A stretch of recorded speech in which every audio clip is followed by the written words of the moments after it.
복된 가정 주신 하나님께 감사 찬양드립니다. 사철의 봄바람 불어있고 사철의 봄바람 불어있고 하나님 아버지 모셨으니 믿음의 반석도 든든하다. 우리 집 즐거운 동산이라. 고마워라 임마누엘, 예수만 섬기는 우리 집. 고마워라 임마누엘, 복되고 즐거운 하루하루.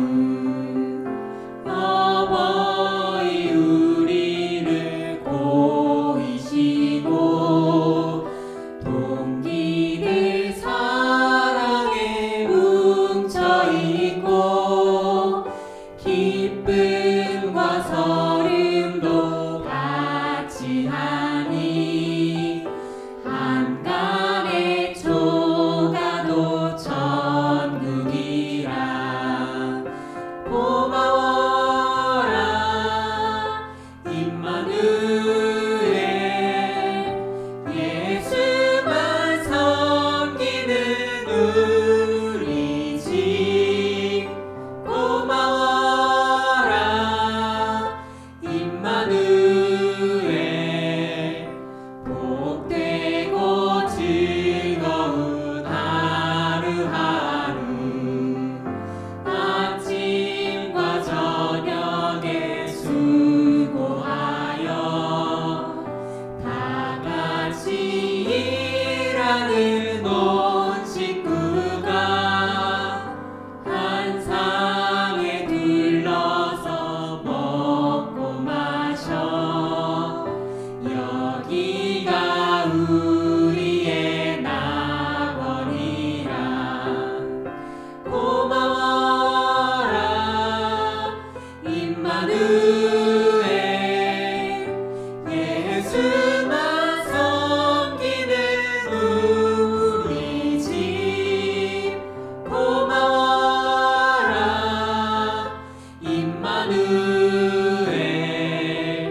복되고 즐거운 하루하루. 우리의 가정의 주인 되신 하나님께 박수치며 찬양합니다. 태산을 넘어 험곡에 가도.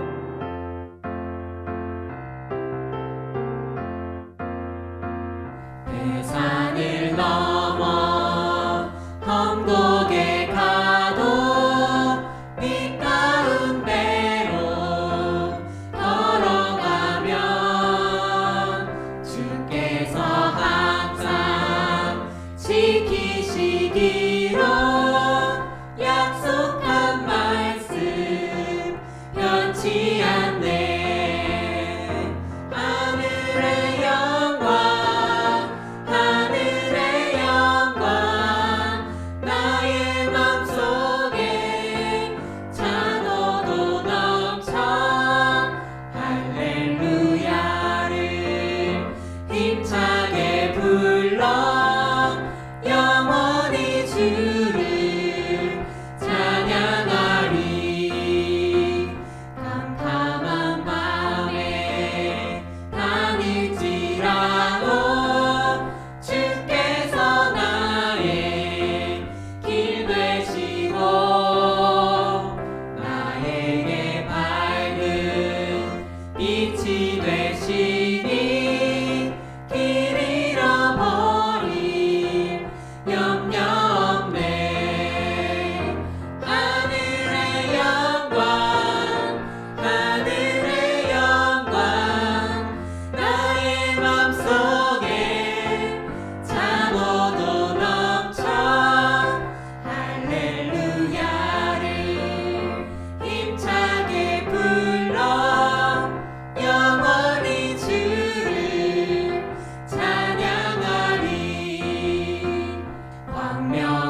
곳이 그 어디나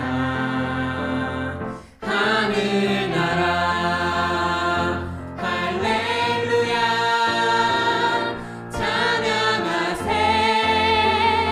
내 모든 죄 사함받고 주 예수와 동행하니 그 어디나 하늘나라 할렐루야 찬양하세. 할렐루야 찬양하세 내 모든 죄 사함받고 주 예수와 동행하니 그 어디나 하늘나라.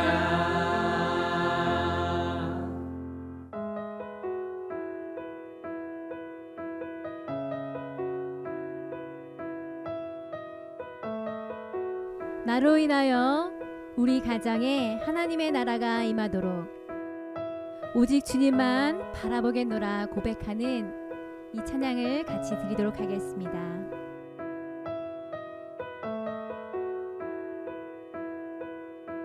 내게로부터 눈을 들어 내게로부터 눈을 들어 주를 보기 시작할 때 주의 일을 보겠네. 내 작은 마음 돌이키사 하늘에 꿈꾸게 하네. 주님을 볼 때 내게로부터 내게로부터 눈을 들어 주를 보기 시작할 때 주의 일을 보겠네. 내 작은 마음 돌이키사 하늘에 꿈꾸게 하네. 주님을 볼 때 모든 시선을 주님께 드리고 살아계신 하나님을 느낄 때 내 삶은 주의 역사가 되고 하나님이 일하기 시작 모든 시선을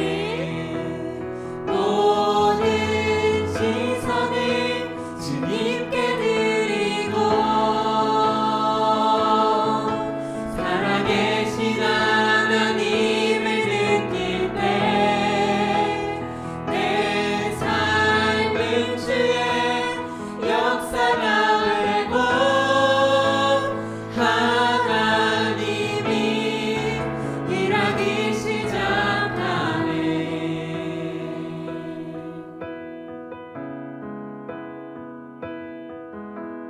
성령이 나를 변화시켜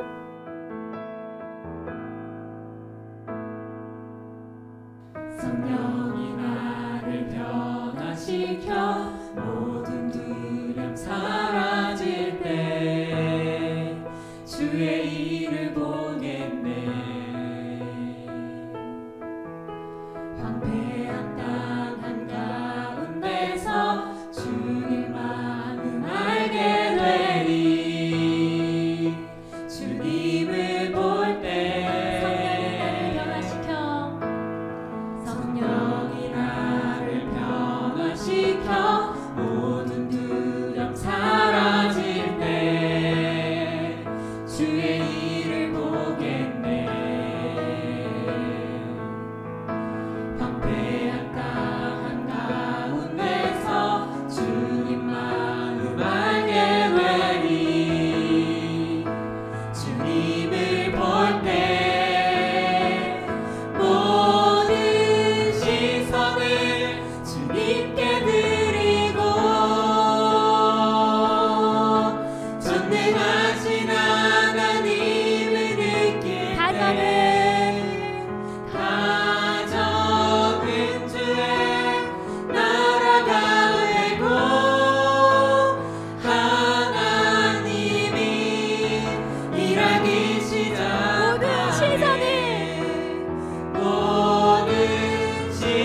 위하여 주님만을 바라오니 우리의 가정에 주의 나라가 임하게 하여 주시옵소서. 아멘.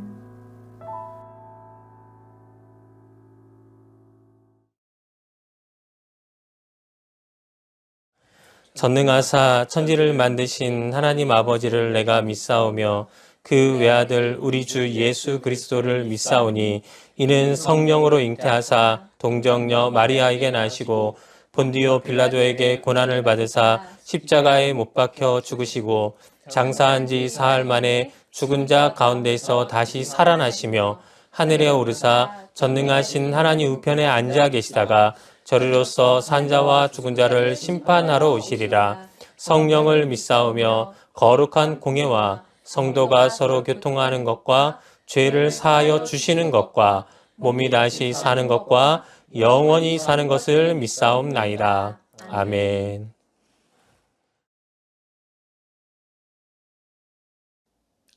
이 시간 하나님께서 우리에게 주시는 말씀은 창세기 50장 18절에서부터 23절까지의 말씀입니다. 창세기 50장 18절에서부터 23절까지의 말씀을 우리 다 함께 한 목소리로 합독하도록 하겠습니다. 그의 형들이 또 친히 와서 요셉의 앞에 엎드려 이르되 우리는 당신의 종들이니이다. 요셉이 그들에게 이르되 두려워하지 마소서. 내가 하나님을 대신하리이까. 당신들은 나를 해하려 하였으나 하나님은 그것을 선으로 바꾸사 오늘과 같이 많은 백성의 생명을 구원하게 하시려 하셨나니 당신들은 두려워하지 마소서. 내가 당신들과 당신들의 자녀를 기르리이다 하고 그들을 간곡한 말로 위로하였더라. 요셉이 그의 아버지의 가족과 함께 애굽에 거주하여 110세를 살며 에브라임의 자손 3대를 보았으며 므낫세의 아들 마길의 아들들도 요셉의 스라에서 양육되었더라. 아멘. 할렐루야, 좋은 날입니다. 오늘도 하나님의 은혜가 여러분들의 삶 속에 또 여러분들의 가정 위에 충만하게 임할 줄 믿습니다. 저는 오늘 창세기 50장 18절에서부터 23절까지 말씀을 토대로 가정의 회복이라는 제목으로 하나님의 말씀을 나누고 은혜를 나누고자 합니다. 영국 라이프 매니지먼트 분야의 전문가이며 UN 컨설턴트로서 활동하고 있는 리기 웹이 쓴 성공에너지 회복 탄력성이라는 책이 있습니다. 이 책에서 저자는 사람이 삶을 살아가는 데 있어서 회복 탄력성이라는 것이 굉장히 중요하다고 주장합니다. 이 책의 내용 중에는 이런 글귀가 있는데요. 회복 탄력적인 사람은 질병, 실직, 경제적 어려움, 자연재해, 결별, 사랑하는 사람의 죽음 등의 어려운 문제에 부딪혔을 때 자신이 가지고 있는 기술과 강점을 이용해 대처하고 위기를 극복한다. 하지만 회복 탄력성이 부족한 사람은 문제 자체에 압도되어 무너져 버린다. 그렇습니다. 이 말에서 알 수 있듯이 사람에게 있어서 가장 중요한 것은 전혀 실패하지 않는 완벽함이 아니라 실패 후 이를 어떻게 극복하고 다시 일어서느냐 하는 것입니다. 이는 하나님의 말씀도 마찬가지입니다. 우리가 성경을 읽다 보면 하나님은 우리를 회복시키기 원하시는 분이라는 사실을 우리는 깨닫게 됩니다. 실제 미가서 7장 7절에서부터 8절까지 말씀해 보면 오직 나는 여호와를 우러러보며 나를 구원하시는 하나님을 바라보나니 나의 하나님이 나에게 귀를 기울이시리로다. 나의 대적이여 나로 말미암아 기뻐하지 말지어다. 나는 엎드러질지라도 일어날 것이요 어두운 데에 앉을지라도 여호와께서 나의 빛이 되실 것이미로다 라고 기록하면서 때로는 우리에게 닥쳐오는 고난 속에서도 믿음으로 하나님을 붙드는 자들에게는 반드시 하나님의 회복의 역사가 있을 것이라고 말씀하셨던 것입니다. 특히 저는 오늘 여러분들과 함께 말씀 속 요셉의 가정을 통하여 하나님께서 이루어 주시는 가정의 회복을 보기를 원합니다. 하나님께서는 아담과 하와를 통해 가정을 만들어 주셨습니다. 가정을 만들어 주신 이유는 바로 아담이 혼자 사는 것이 좋지 않았기 때문이었고 하나님은 하와를 만드셔서 이 둘을 가정으로 묶어 주십니다. 즉 하나님은 가정을 통해 아담과 하와 개인의 회복과 그 개인의 부족함을 완성시켜 주셨던 것입니다. 이와 같이 하나님은 우리의 가정을 통해 각 개인의 회복을 이루어 주시고 또 반대로 우리의 회복을 통해 가정이 회복되는 은혜를 주시는 분이십니다. 이는 오늘 본문 속 요셉의 가정도 마찬가지였습니다. 우리가 익히 알고 있듯이 요셉을 통해 야곱의 온 가족은 애굽으로 이주하게 됩니다. 그런데 오늘 본문에서 이 가정에 위기가 닥치게 되는데 바로 이 가정의 가장 어른인 야곱이 세상을 떠나게 된 것입니다. 특히 야곱이 세상을 떠난 사건은 요셉의 형들에게는 굉장히 두려움의 시작이었는데요. 그 이유가 요셉을 애굽의 종으로 팔아버린 자들이 바로 이 형들이었기 때문입니다. 이제 아버지가 돌아가셨으니 애굽의 총리로서 막강한 힘을 갖게 된 요셉이 혹시나 자신들에게 해코지하지 않을까 그들은 생각했기에 두려울 수밖에 없었던 것입니다. 그래서 형들은 요셉을 찾아가 먼저 우리는 당신의 종들이니다 라고 납작 엎드리게 됩니다. 하지만 오늘 본문 속에서 요셉은 오히려 그런 형들을 안심시키고 가정을 지키는 모습을 보여줍니다. 어찌 보면 요셉에게는 형들에게 복수할 수 있는, 아니 복수까지는 아니더라도 이제 가정에 실질적인 권력을 쥔 자로서 형들 나한테 진짜 잘못한 거야. 내가 그때 얼마나 고생했는지 알아? 라고 형들에게 따끔하게 뭐라고 한마디 할 수 있는 상황이었습니다. 하지만 요셉은 이런 충고와 복수가 아닌 오히려 가정의 용서와 하나됨을 선택하였습니다. 회복이란 원래의 상태로 돌이키거나 원래의 상태를 되찾음이란 뜻입니다. 다시 말해 요셉은 자신의 선택으로 모든 것이 깨어진 것만 같았던 자신의 가정이 다시 하나님께서 원래 만들어 주셨던 사랑과 하나됨의 공동체로 회복되기를 간절히 원했던 것입니다. 그래서 저는 오늘 여러분들과 함께 말씀을 통해 이러한 가정의 회복이 우리 가정에서도 이루어지기 위해 우리가 기억하고 우리의 삶에 접목시켜야 하는 것은 과연 무엇인지를 알아보며 함께 그 은혜를 나누고자 합니다. 예전에 학생부를 담당하고 있을 때 한 고등학생 아이가 저에게 상담을 요청하였습니다. 그래서 예배가 끝나고 따로 만나 이야기를 나누었는데요. 그 아이의 고민은 교회에서와 집에서 너무 다른 부모님의 모습으로 인해 혼란스럽다는 것이었습니다. 아버지는 안수 집사님이셔서 누구보다 일찍 교회에 주일날 나와 주차 안내를 하시고 어머니 집사님은 주일날 새벽부터 교회에 나가 여성교회에서 열심히 봉사하시는 분이셨습니다. 그런데 이처럼 교회에서는 성실하고 믿음 좋은 안수 집사님 가정인데 주중에 가정에서는 이와는 정반대의 모습을 보이셨다는 것입니다. 자녀들 앞에서 싸우고 믿음 없는 사람들처럼 행동하고 그러다 다시 주일이 되면 믿음 좋은 성실한 일꾼의 모습으로 바뀌는 그 모습이 너무 실망스럽고 과연 이런 믿음이 무슨 소용이 있을까? 우리 부모님들은 과연 믿음이 있기는 한 걸까? 라는 생각이 들어 괴롭다는 내용이었습니다. 여러분들의 가정은 어떠신가요? 바라기는 여러분들의 가정은 이와 같지 않기를 바랍니다. 우리는 지난주에 말씀을 나누면서 참된 부모란 스스로 가정의 하나님이 되고자 하는 자들이 아닌 하나님의 은혜를 자녀에게 전해주는 자가 되어야 한다고 말씀을 나누었습니다. 그런데 이 말의 핵심은 비록 내가 배 아파 낳은 자녀들이라 할지라도 그 자녀는 내 소유물이 아니요 하나님께서 나에게 맡겨주신 소중한 존재임을 기억해야만 하고 또 비록 내가 열심히 버는 돈으로 가정이 생활을 한다 할지라도 이 가정도 절대 내 소유가 아니요 하나님께서 만들어주신 그래서 나에게 맡겨주신 너무나도 소중한 가정임을 기억해야 한다는 뜻입니다. 그런데 오늘날 가정에서 일어나는 대다수의 가정불화, 가정폭력 및 자녀학대 문제가 바로 이런 점을 잃어버리며 마치 자신이 가정의 주인이고 자녀의 주인이라고 믿고 있기 때문에 발생하게 되는 것입니다. 꼭 가정폭력 및 자녀학대가 아니라 할지라도 자녀가 부모의 말로 인해 마음의 상처를 받게 되고 그로 인해 가정에서 행복하지 못하다고 느끼게 되는 그 모든 이유 역시 바로 여기에 해당이 되는 것입니다. 우리는 자신도 모르게 가정의 주인은 가장이라 불리는 어른들이며 그렇기에 모든 가족 구성원들은 어른의 방침에 따라야만 하고 어른의 방법대로 생활해야만 한다고 생각합니다. 그러니 이런 생각을 하시는 분들은 자신의 꿈을 자녀가 대신하여 이루도록 강요하기도 하고 자신의 방식을 자녀에게 무조건적으로 강요하기도 합니다.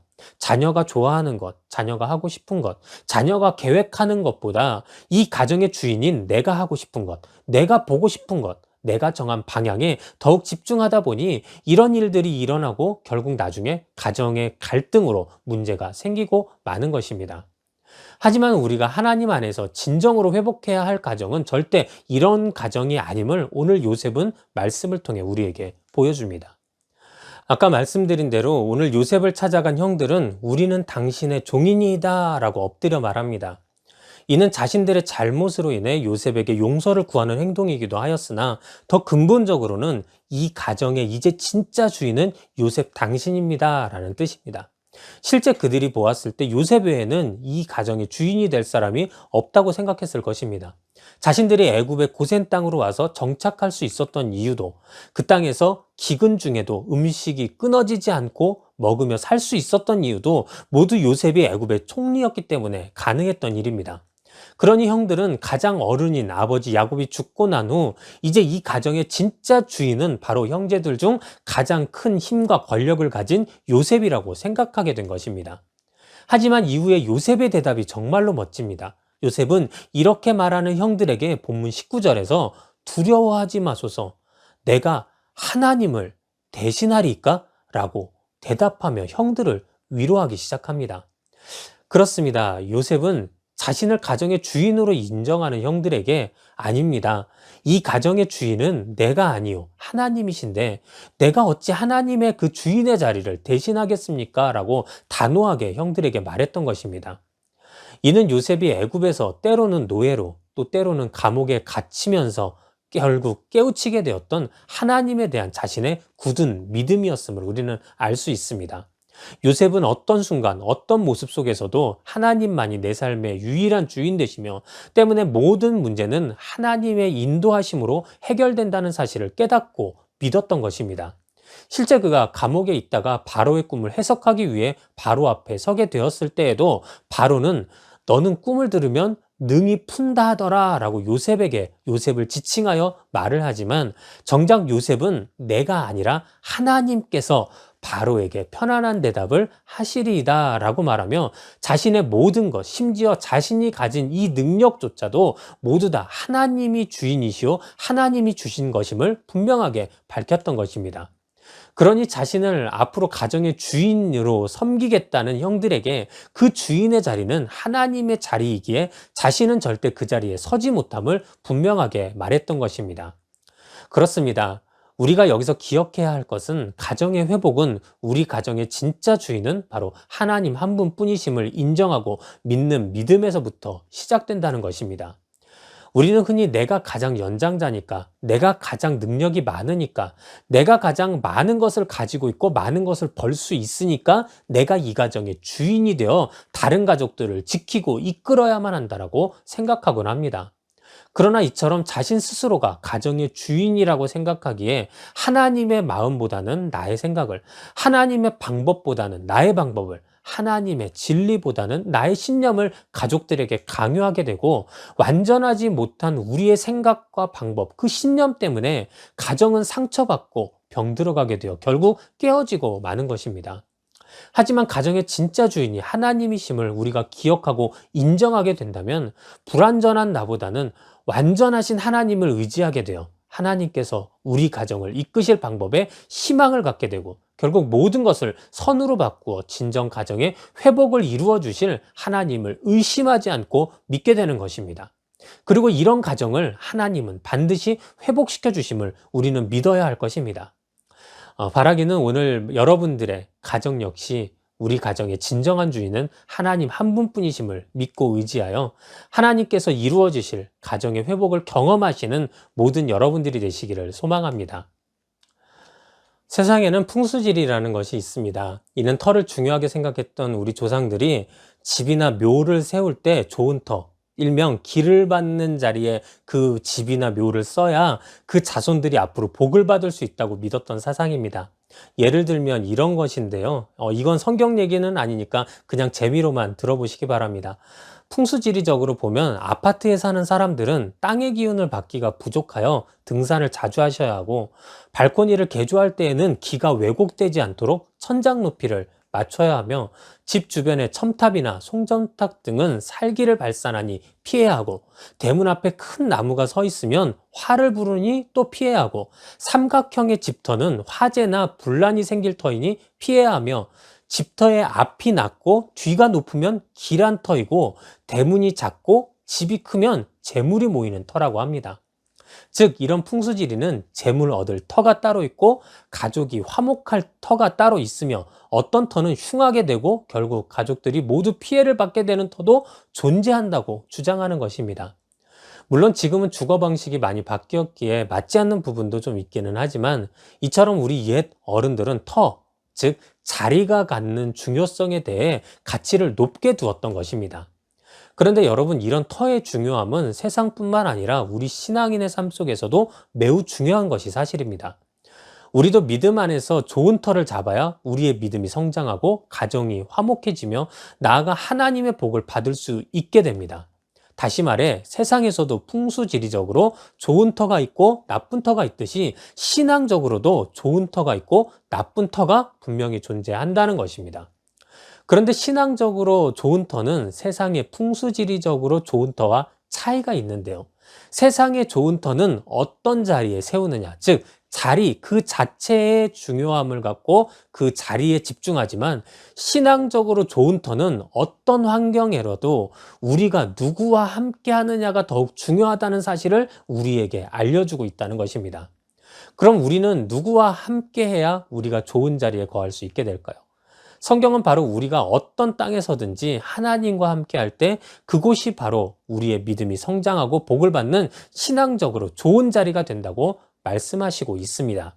창세기 13장에는 아브라함과 그 조카 롯이 선택했던 터에 대한 말씀이 나옵니다.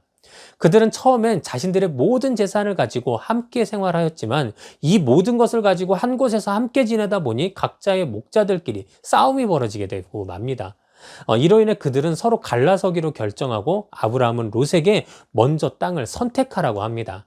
그런데 이때 롯이 선택한 기준은 바로 자리였습니다. 즉 어떤 터가 더 좋고 어떤 자리가 앞으로 우리가 살기 좋을 것인가에만 초점을 두었던 것입니다. 그래서 롯은 여호와의 동산 같고 애굽 땅과 같았더라 라고 표현된 좋은 터를 먼저 선점하여 고르게 되는데 그곳이 바로 하나님께 범죄하여 앞으로 멸망당하게 될 소돔과 고모라였던 것입니다.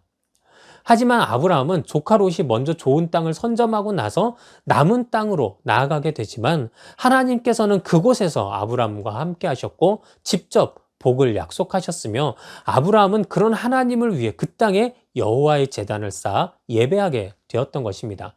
결국 자리에만 집중하여 소돔과 고모라로 간 롯은 그곳이 멸망당할 때 모든 것을 잃어버리고 쫓겨나오게 되었지만 오히려 척박한 땅으로 나아갔지만 그곳에서 하나님과 함께하며 예배하였던 아브라함은 하나님의 복을 받게 되었던 것입니다. 그렇습니다. 아무리 좋아 보이고 풍요해 보이는 자리라 하더라도 그곳에 하나님께서 함께 하시지 않는다면 그 자리는 하나님과 상관없는 자리요. 오히려 우리의 삶이 망가질 수 있는 자리임을 우리는 기억해야 하는 것입니다. 하지만 아무리 척박한 자리라고 할지라도 그곳에서 하나님께서 우리와 함께 하신다면 우리는 그곳에서조차 하나님의 복을 받게 되어 놀라운 은혜를 반드시 경험하게 되는 것입니다. 이는 오늘 성경 속 요셉도 마찬가지였습니다. 애굽의 총리가 되기 전까지 요셉의 삶을 보면 그는 점점 더 나쁜 자리를 향해 나아가게 됩니다. 처음에는 아버지 야곱의 집 아래에서 사랑받는 아들로서의 자리에서 그는 자라나지만 그것은 이내 형들의 시기와 미움을 사는 자리로 바뀌어 버렸고 이후 형들의 손에 의해 애굽의 종으로 팔려가면서 눈치 보는 종의 자리로, 게다가 여기서 누명까지 쓰고는 죄인들이 가는 감옥이라는 그 낮은 자리로, 그렇게 요셉의 세상적 자리는 점점 낮아지게 되었던 것입니다. 하지만 요셉이 이런 낮고 낮은 자리로 옮겨지며 깨우치게 된 자신의 믿음은 비록 이 자리가 세상적으로는 낮고 힘든 자리일지라도 그럼에도 하나님께서 이곳에서 나와 함께 하시니 이 자리는 분명 축복의 자리가 될 것이다 라는 믿음이었습니다. 그래서 요셉은 오늘 본문 20절에서도 형들에게 당신들은 나를 해하려 하였으나 하나님은 그것을 선으로 바꾸사 오늘과 같이 많은 백성의 생명을 구원하게 하시려 하셨나니 라고 말하며, 물론 이 자리는 형들이 요셉 자신을 죽이려 했던 그런 자리였지만 그곳에서조차 요셉과 함께 하신 하나님은 오히려 이 자리가 요셉을 통해 하나님의 구원을 이루시는 자리로, 그래서 하나님께서 요셉의 가족들과 그의 후손들을 지키시는 자리가 되게 하셨음을 분명히 형들에게 밝혔던 것입니다. 만일 요셉이 세상적으로 자리에만 집중하여 형들을 이 불행한 자리로 나를 밀어넣었던 자들이라고 생각했다면 야곱의 죽음을 기점으로 요셉의 가정은 더욱 깨어진 가정이 될 수밖에 없었을 것입니다. 하지만 요셉에게 애굽에서의 그 자리가 절대 쉽지 않은 고난의 자리였음에도 불구하고 그곳에서도 자신과 함께 하셔서 자신을 통해 하나님께서 구원을 이루실 것임을 요셉은 더욱 믿고 생각하였기 때문에 오히려 형들을 위로하고 가정의 회복을 위해 이처럼 나아갈 수 있었던 것입니다. 이는 우리 역시 마찬가지가 되어야 합니다. 우리가 자리에 연연하여서 그 자리에서 받은 나의 상처와 나의 고난들에만 초점을 맞추게 된다면 우리의 가정은 절대 회복될 수 없는 깨어진 가정이 될 수밖에 없습니다. 하지만 찬송가 438장에 내 주 예수 모신 곳이 그 어디나 하늘나라라는 그 가사에서처럼 우리가 어떤 환경 속에서도 늘 나와 함께 하셨고 함께 하시고 또 함께 하실 주님을 바라보며 나아간다면 우리의 가정 역시 위로와 용서, 섬김과 격려가 있는 회복된 가정으로 변하게 될 것임을 반드시 믿으시기 바랍니다. 설교를 준비하던 중 이런 재미있는 예화가 있어서 가지고 왔습니다. 옛날에 불행한 가정과 행복한 가정이 있었다고 합니다. 그런데 어느 날 두 가정에서 며느리가 밥을 하다가 그 밥을 태우고 마는 사건이 벌어집니다. 이때 두 가정의 대처가 너무 달랐다고 하는데요. 먼저 불행한 가정은 며느리가 밥을 태운 사실을 알게 되자 시어머니가 기다렸다는 듯이 너는 도대체 친정에서 뭘 배워온 거야? 밥도 하나 제대로 못하냐? 라고 핀잔을 주니까 며느리가 이에 질세라 아니 사람이 실수할 수도 있지 내가 일부러 그랬어요? 라고 대꾸했던 것입니다. 그 모습을 지켜보던 시아버지는 며느리에게 아니 이게 어디서 배워먹어가지고 꼬박꼬박 말대꾸야 가서 네 남편 오라고 해 라고 소리 지르고는 부인 간수 못했다고 아들을 막 혼내기 시작하였습니다. 결국 아버지에게 혼난 아들은 화가 머리끝까지 나서 부인에게 아니 어디 싸가지 없이 부모님한테 대들어 하면서 손찌검을 하였고 이에 흥분한 며느리는 남편에게 그래 차라리 죽여라 죽여 하면서 다시 싸움이 또 시작됐다고 합니다. 자, 그럼 행복한 가정은 어땠을까요? 행복한 가정은 며느리가 밥을 태워 먹자 며느리가 먼저 어머니 죄송해요. 제가 그만 밥을 태우고 말았어요 라고 말합니다. 그러니 시어머니는 아니다. 내가 그렇잖아도 어제 밥물을 너무 적게 부은 것 같다고 생각했는데 그게 문제였나 보다. 이건 다 내 잘못이다 라고 말했고 그 말을 듣던 또 시아버지가 아닙니다. 어제 내가 장작을 그렇지 않아도 너무 굵게 쪼개는 거 아닌가 생각이 들었는데 이 장작을 너무 굵게 쪼개서 화력이 너무 세서 밥이 탄 것이니까 이건 어찌 보면 모두 다 내 잘못입니다 라고 말했다고 합니다. 그런데 또 이 말을 들은 아들은 아닙니다. 제가 아내를 옆에서 도왔어야 했는데 그러지 못했으니 어찌 보면 아내를 돕지 못한 모두 다 제 잘못입니다 라고 했다고 합니다. 그래서 결국 이 가정은 밥 태워 먹은 사건 하나 때문에 온 가족이 더 화목하게 되었다는 이야기가 있습니다. 그렇습니다. 이 예화에서 말한 것 같이 가정이 회복되기 위해서는 반드시 이런 궁유람이 있어야만 합니다. 궁율이란 무엇일까요? 성경에서는 궁율을 히브리어로 라함과 헤세드라는 단어로 표현합니다. 그리고 이 두 단어를 통해 우리가 깨닫게 되는 궁율함은 상대의 처지를 깊이 이해하고 그들의 입장에 내 마음을 다해 공감하며 여기서만 그치는 것이 아니라 상대의 어려움을 해결하기 위해 실제적으로 행동하고 구체적으로 돕는 것이라 말하는 것입니다. 즉 궁유람이란 단순히 누군가를 불쌍히 여기는 것에서만 그치는 것도 아니고 또 그냥 아무 공감 없이 이례적으로 선한 도움을 주는 것만 이야기하지도 않습니다. 궁율은 상대의 어려움을 내가 깊이 공감하며 나아가 그를 돕기 위해 내 모든 노력을 다해 실제적으로 행동을 하는 것입니다. 이런 궁율은 사랑의 구체화이며 나아가 고차원적인 도움의 손길이 됩니다. 그리고 성경은 이 궁율이 바로 하나님의 신적 속성이며 우리를 향한 하나님의 마음이라고 표현하고 있습니다. 성경 느헤미야 9장 31절에는 주의 크신 궁율로 그들을 아주 멸하지 아니하시며 버리지도 아니하셨사오니 주는 은혜로우시고 불쌍히 여기시는 하나님이심이니이다 라고 기록하면서 우리가 믿는 하나님은 죄 가운데 있는 당신의 백성을 긍휼히 여겨 그들을 깊게 공감하시며 다시 그들에게 긍휼을 베푸셔서 죄를 용서하시고 결국 구원받을 수 있도록 길을 여시는 분이라 증거하였던 것입니다. 때문에 이런 하나님의 속성인 긍휼은 일반적으로 사람에게서 나타나는 것은 불가능합니다. 하지만 성경은 골로새서 3장 12절에 그러므로 너희는 하나님이 택하사 거룩하고 사랑받는 자처럼 긍휼과 자비와 겸손과 온유와 오래 참음을 옷 입고 라고 말씀하시면서 이런 우리라도 내 삶의 주인이 오직 하나님 한 분이심을 믿고 나아가 주님과 늘 함께하게 되면 우리 역시 하나님의 도움으로 그 긍휼의 삶을 살아갈 수 있게 된다라고 말씀하시고 있는 것입니다. 정리해보자면 우리가 하나님을 향한 온전한 믿음을 가지고 하나님과 동행하게 될 때 우린 진정한 긍휼의 삶을 살 수 있게 되어 결국 그가 속한 가정은 완전한 하나님의 회복을 경험할 수 있게 된다는 것입니다. 이는 오늘 요셉을 통해서도 잘 나타나는 것입니다. 요셉이 가정에서 형들에게 시기와 질투를 받았던 이유가 무엇이었을까요? 그 이유는 바로 아버지 야곱의 편애 때문이었습니다. 실제 야곱의 가족 구성원들을 보면 어떤 형제들은 태어날 때부터 차별을 받아야만 했고 또 요셉은 특별히 편애를 받을 수밖에 없는 가족 구조임을 우리는 알게 됩니다. 야곱에게는 4명의 부인이 있었는데 레아와 라헬, 그리고 레아의 여종인 실바, 그리고 라헬의 여종인 비라가 있었습니다. 그런데 야곱은 그중 라헬을 유독 사랑하였고 이는 레아의 시기를 사게 돼요. 결국 서로 누가 더 야곱을 위해 아들을 많이 낳느냐는 경쟁이 여기에서 시작되게 되었던 것입니다. 다시 말해 종들이었던 실바와 비라는 이 레아와 라헬의 경쟁에 휘말려서 야곱의 자녀를 출산하야만 했습니다. 사랑받으며 태어나야 할 귀한 존재들이 인간의 욕심을 채우고자 경쟁의 대상이 되어 태어났으니 그들의 탄생이 어떤 이에게는 기쁨이요 안도였겠지만 또 어떤 이에게는 부담과 불쾌함으로 분명히 다가왔을 것입니다. 그러다 보니 12명의 아들을 낳게는 되었는데 태어나 보니 누구는 사랑받지 못하는 아내의 자녀였고 누구는 첩의 자녀였으며 누구는 사랑받는 아내의 자녀였던 것입니다. 실제 요셉은 야곱이 사랑했던 라헬이 첫 번째로 낳았던 아들이었기에 야곱이 그토록 그 요셉을 편애했던 이유를 우리는 여기서 알게 되는 것입니다. 즉 이런 복잡한 가족 구조와 부모들의 욕심으로 그 안에서 태어났던 자녀들 간의 계급과 아버지 야곱의 편애는 요셉의 가족을 깨어진 가족으로 만들어버렸고 결국 이는 형들이 요셉이 자신의 동생임에도 불구하고 그를 애굽의 종으로 망설임 없이 팔아버리는 사건으로 번져버리고 말았던 것입니다. 하지만 오늘 본문 속 요셉은 가족의 회복을 위하여 바로 이런 부분들에 대한 상처를 긍휼로 감싸 안기 시작합니다.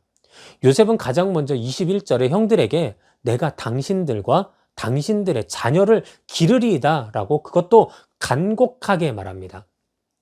이를 통해 요셉은 자신에게 악을 행한 형들을 용서할 뿐만 아니라 그들의 자녀들조차 차별 없이 자신이 직접 보호할 것이며 그들의 힘이 되어줄 것이라 그 굳은 의지를 형들에게 보여준 것입니다. 이것은 내가 형들의 지난 일을 용서해 줄게 라는 것과는 차원이 다른 용서입니다. 단순히 어떤 한 사건 혹은 하나의 잘못만을 용서하고자 하는 것이 아니라 그들의 아버지 야곱으로 인해 형제들이 공통적으로 받아야만 했던 아픔과 상처를 요셉 자신이 깊이 공감하며 다시는 이런 아픔이 우리 가정 안에서 일어나지 않게 하겠다는 요셉의 굳은 의지였으며 결국엔 하나님께서 최초에 만들어주셨던 하나 되고 연합되는 가정으로 회복시키고자 하시는 요셉을 통해 나타나는 하나님의 긍휼의 모습이었던 것입니다. 이러한 요셉의 노력은 계속해서 나오는데요. 본문 23절에서는 므낫세의 아들, 마길의 아들들이란 표현이 나옵니다. 여기서 마길은 요셉의 아들인 므낫세의 본부인이 아닌 첩으로 들어온 아람 여인을 말합니다. 그러니 그 첩의 자녀인 마길의 아들들은 어찌 보면 요셉의 가정에서 가장 눈치 보며 자라나야 할 아이들, 가장 힘없고 차별받을 수밖에 없었던 아이들이었을 것입니다. 하지만 성경은 그들이 요셉의 스라에서 양육되었더라 라고 이야기합니다. 여기서 보게 되는 스라는 원어로 직역하면 무릎 위에서 양육하다 라는 뜻으로 이는 내 아들의 첩의 자녀라고 할지라도 요셉은 그들을 므낫세의 본부인의 자녀와 같이 차별 없이 사랑하고 돌보았다는 뜻입니다. 차별로 인해 깨어진 가정에서 태어났던 요셉이었지만 자신이 일군 가정에서는 가장 차별받을 수밖에 없었던 마길의 아이들까지도 차별 없이 양육하고 사랑하는 그런 긍휼을 보임으로 요셉은 가정의 진정한 회복을 이루어 나아갔던 것입니다. 그렇습니다. 요셉이 이와 같이 긍휼을 베풀 수 있었던 이유는 그가 하나님을 믿고 의지하며 동행하였기에 하나님의 긍휼이 오늘 요셉을 통해 나타났던 것입니다. 오늘 요셉을 통해 나타났던 이러한 하나님의 긍휼이 지금 나를 통해 나타나고 있는지, 그래서 우리 가정은 진정 하나님의 회복을 지금 경험하고 있는지 우리는 곰곰이 우리의 삶을 또 우리의 가정을 생각해 보아야만 할 것입니다.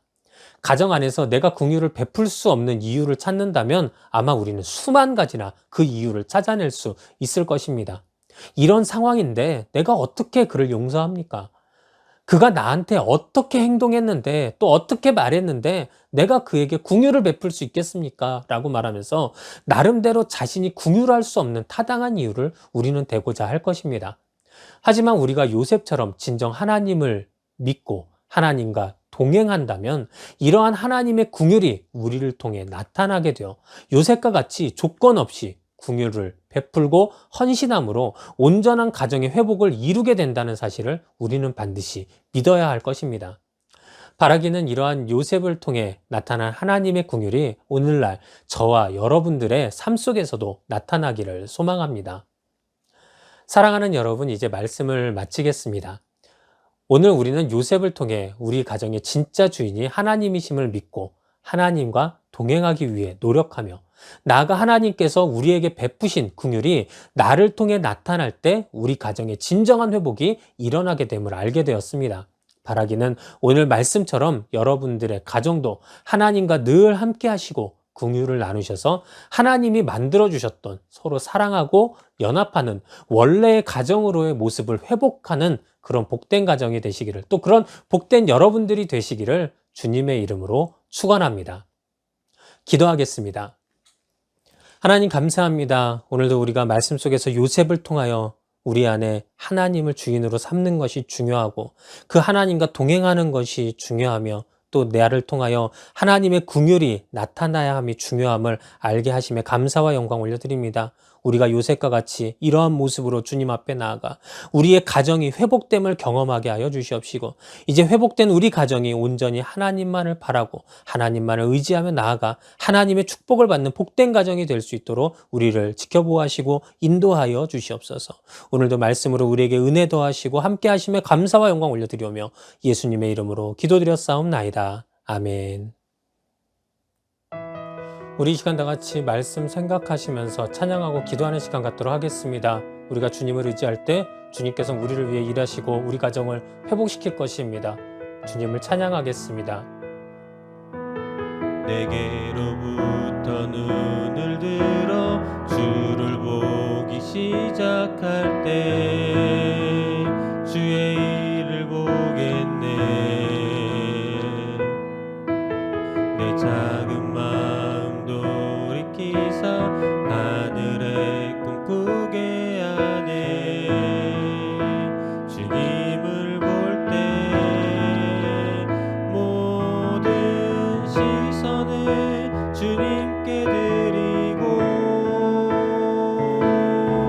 살아계신 하나님을 느낄 때 내 삶은 주의 역사가 되고 하나님이 일하기 시작하네. 우리 이 시간 다 같이 말씀 생각하시면서 주여 우리를 붙잡아 주시고 우리의 가정을 회복시켜 달라고 우리 이 시간 다 같이 간절한 마음으로 주여 삼창하시고 기도하도록 하겠습니다.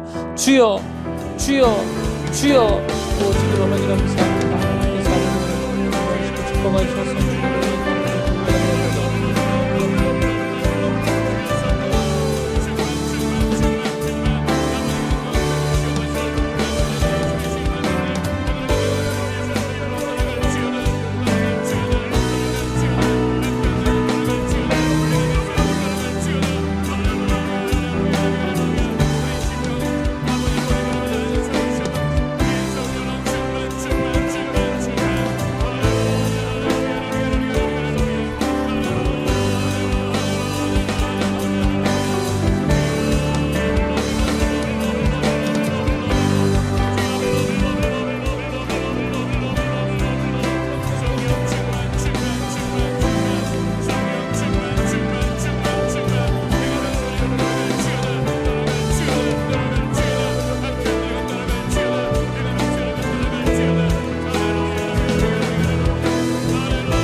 예수님의 이름으로 기도드립니다. 아멘.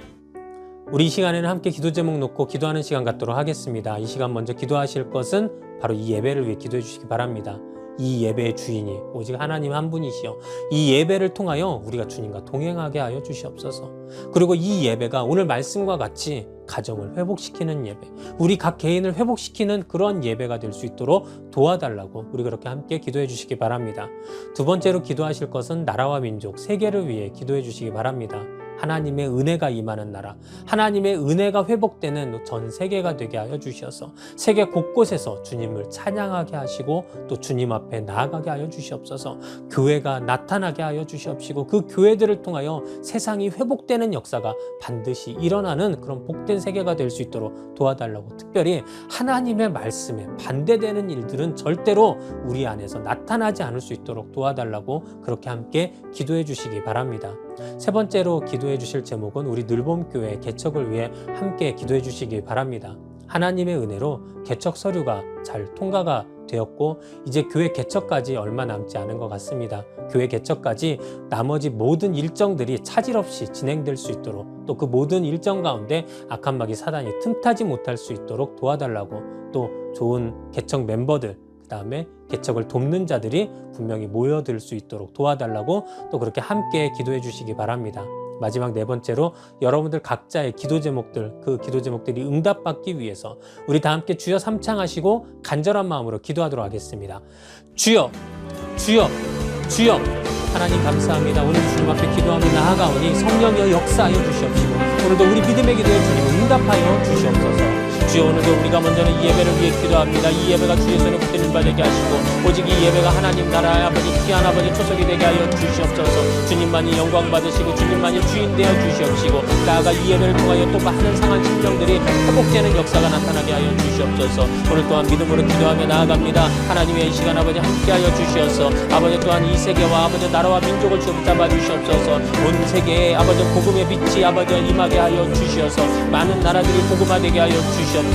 아버지 특별히 또한 이 나라 이 민족 위에 또한 아버지 전 세계 위에 코로나19의 위협이 아버지 사라지게 하여 주시옵시고 그 모든 것들에서 노임받고 회복되는 역사 반드시 나타나게 하여 주시옵소서. 우리나라도 주의 말씀에 붙들림 바 되게 하여 주셔서 절대로 죄악들이 아버지 이 땅에 팔을 치지 못하게 하여 주시옵시고 특별히 동성애가 발붙이지 못할 수 있도록 도와달라고 아버지 하나님 반드시 아버지 역사하여 주시옵소서. 주여, 우리 늘봄교회 개척을 위해서도 주님께서 함께 하실 줄 믿습니다. 하나님께서 역사하시고 아버지 이 모든 아버지의 기도에 응답하실 줄 믿습니다. 아버지 진정 아버지 돕는 자들 개척 멤버들을 모아주시고 또한 아버지여 반드시 때와 장소가 속히 나타나게 하여 주셔서 하나님의 아버지 귀한 은혜로 아버지 아름다운 성전 안에서 주님을 예배하고 찬양하는 날이 속히 올 수 있도록 주님 도와주시옵소서. 믿음으로 기도하며 나아가오니 하나님 또한 각자 아버지 바라는 것이 있어 아버지 소망하고 기도하는 자들이 있습니다. 주여 응답하여 주시옵시고 저들의 삶의 문제가 떠나가게 하시고 걱정이 사라지게 하여 주시옵소서.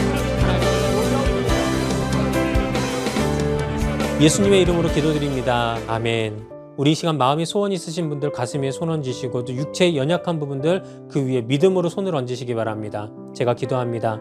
하나님 감사합니다. 오늘도 우리가 믿음으로 손을 얹고 기도하며 나아갑니다. 우리는 능력 없고 힘 없지만 하나님께서는 능력 있으시고 또 전능하시고 또 모든 것을 주관하시는 분이시니 오늘 우리의 바램을, 우리의 이 답답함을 우리 주님 풀어주시고 또 해결하여 주시옵소서. 우리 성도들의 마음을 아프게 하고 괴롭게 했던 모든 흑암의 권세가 한 길로 왔다 7길로 떠나가게 하여 주시옵시고 오늘 저들의 가정이 회복되게 하여 주시옵시고 삶이 변화되게 하여 주시옵시고 축복의 문이 열리게 하여 주시옵시며 하나님께서 저들의 기도에 응답하시는 귀한 역사 반드시 임하게 하여 주시옵소서. 자녀들이 복을 받게 하시고 학업 중인 자녀들 지혜와 명철이 넘쳐나게 하여 주시옵시고 특별히 고3인 자녀들 아버지 대학의 문이 아버지 그 원하는 곳에 문이 열릴 수 있도록 도와주시옵시며 또 자녀가 잉태하지 못하여 기도하는 자들이 있사오니 그 기도가 응답되게 하여 주셔서 자녀들이 그 자녀들을 또한 잉태하여 출산하는 그런 복된 일들이 나타나게 하여 주시옵소서. 직장 문제, 사업장의 문제 해결되게 하시고 물질 문제 해결되게 하여 주시옵시며 장막 문제 해결되게 하여 주시고 재판 문제가 해결되게 하여 주시옵소서.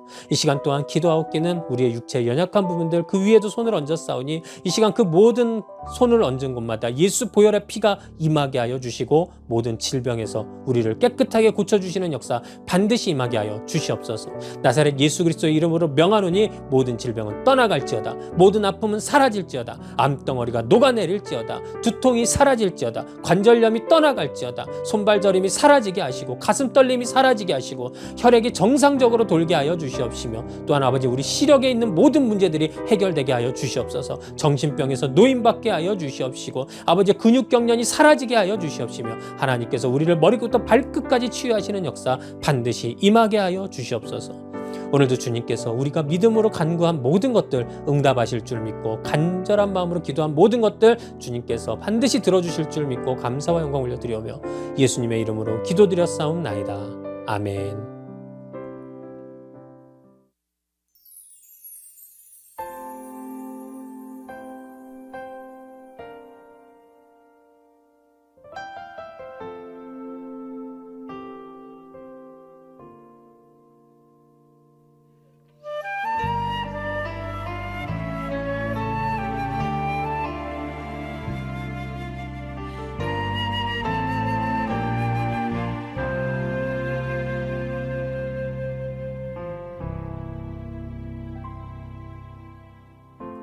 하나님이 주인 되어 주시며 하나님이 이끌어 가시는 가정 사람들의 부러움 되기보다 하나님의 기쁨이 되는 가정 하나님이 주인 되어 주시며 하나님이 이끌어 가시는 가정 가벼운 웃음과 터질 말보다 눈물의 기도와 감사의 고백이 넘치는 가정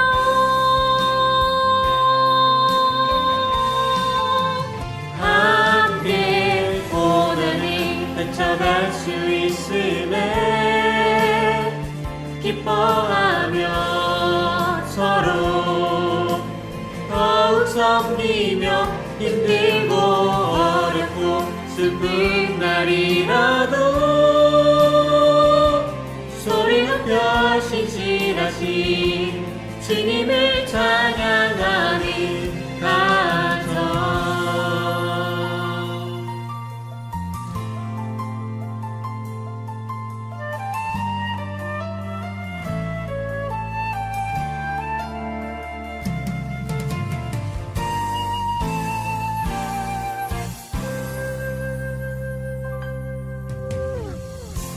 하나님이 주인 되어 주시며 하나님이 이끌어 가시는 가정 가벼운 웃음과 흩어질 말보다 눈물의 기도와 감사의 고백이 넘치는 가정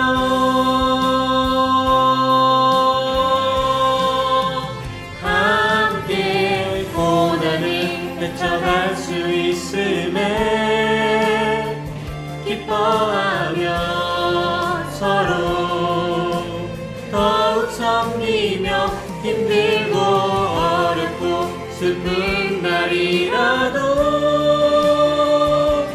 소리 높여 신실하신 주님을 찬양하는 가정 함께 고난을 헤쳐갈 수 있음에 기뻐하며 서로 더욱 섬기며 힘들고 어렵고 슬픈 날이라도 소리 높여 신실하신 주님을 찬양하는 가정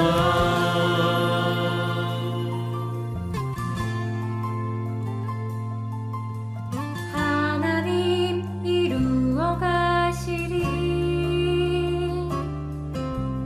하나님 이루어 가시리.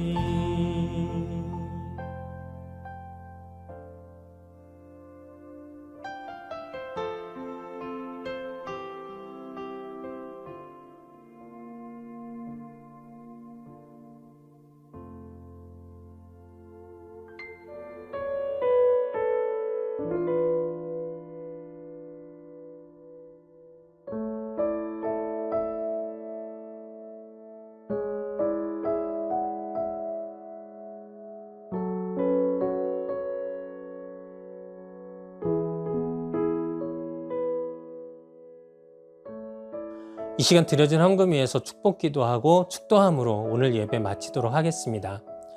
하나님 감사합니다. 오늘도 주님 앞에 귀한 예물 가지고 나왔습니다. 아버지, 어디에서 드렸던 어떤 모습으로 드렸던 드린 손길을 우리 주님 축복하여 주셔서 그들의 삶이 또 그들의 가정이 놀랍도록 축복받게 하여 주시옵시고 하나님께서 모든 것들을 채우시고 후하게 넘치시는 귀한 역사가 반드시 가정마다 나타나게 하여 주시옵소서. 특별히 주님, 이 예물이 하나님 사업에 귀히 쓰임 받을 줄 믿습니다. 주님 나라 확장을 위하여 귀한 예물 되게 하여 주시옵시고 이 예물이 가는 곳마다 주님께서 크게 사용하시는 귀한 역사 반드시 임하게 하여 주시옵소서. 지금은 우리 주 예수 그리스도의 놀라우신 은혜와 살아계신 하나님의 극진하신 사랑하심과 성령님의 내주내제감화 교통하심의 역사가 오늘도 주님 앞에 나와 주님의 긍휼함을 받고 주님과 함께 동행하고 주인을 주인으로 삼아 가정의 회복을 이루며 나아가는 우리 모든 성도들의 머리 위에 그들의 삶 속에 가정 위에 지금부터 영원토록 함께 계실지어다. 아멘.